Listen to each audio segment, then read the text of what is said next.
پیر صاحب پسند کی شادی کرنا جائز نہیں؟ میں کہتا ہوں صاحب اور بھی بڑی چیزیں جائز ہیں، ایک ہی شے جائز رہ گئی ہے۔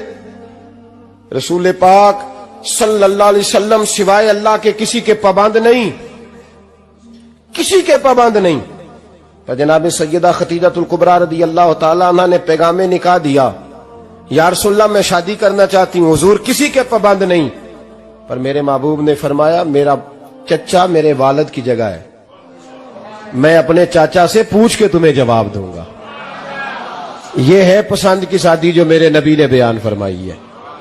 تو سارا کچھ کراس کر کر کے گزر جاتا ہے، یہاں تو حال یہ ہے کہ پالنے والا کوئی اور سائے میں بیٹھنے والا، باغ تیرے دی کر کر راکھی میں ساری عمر گزاری، تو جدوں اے پھل پکن تے آیا تے لے گئے ہور بپاری۔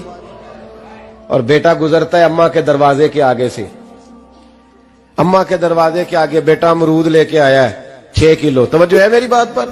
ادھر دیکھیں جی، چھوڑیں تھوڑی دیر ہماری سنیں۔ وہ امرود لے کے آیا 5-6 کلو، تو اماں کے دروازے کے قریب سے گزر گیا رات کو، تو کمائی کھانے کا ٹائم آیا نا، تو گزر گیا۔ تو وہ وزیر اعظم سے ڈرتا ہے نا، تو جا کے بی بی سے کہتا ہے بی بی کے حقوق دینا بھی رسول اللہ کی سنت ہے، لیکن یہ کیا بات ہوئی، تو نے بیوی اور ماں کا مقابلہ شروع کرا دیا؟ سمجھ تو صحیح، یہ تیرے لیے کعبے کی جگہ ہے اور تو بیوی کے لیے کعبے کی جگہ ہے، اسے بھی سمجھنا چاہیے، غور کرنا چاہیے۔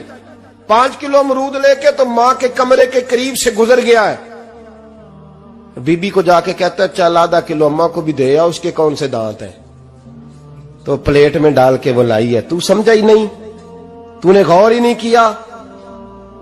بندہ تو وہ ٹھیک نہیں تھا، نیپولین، پر کسی نے اس سے پوچھا تھا بتا زندگی میں پیسے لینے کا مزہ کب آیا؟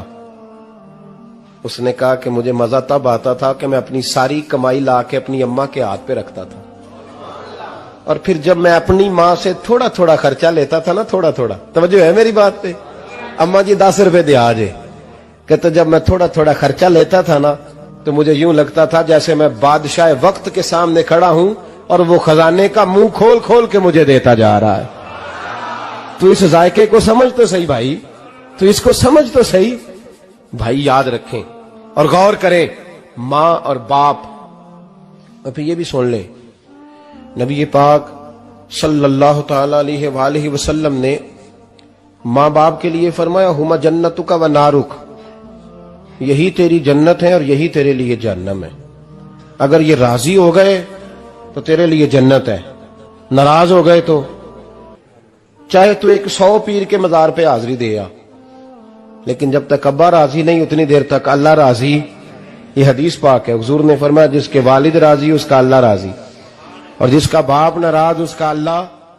ہاں بے شک، اب یہ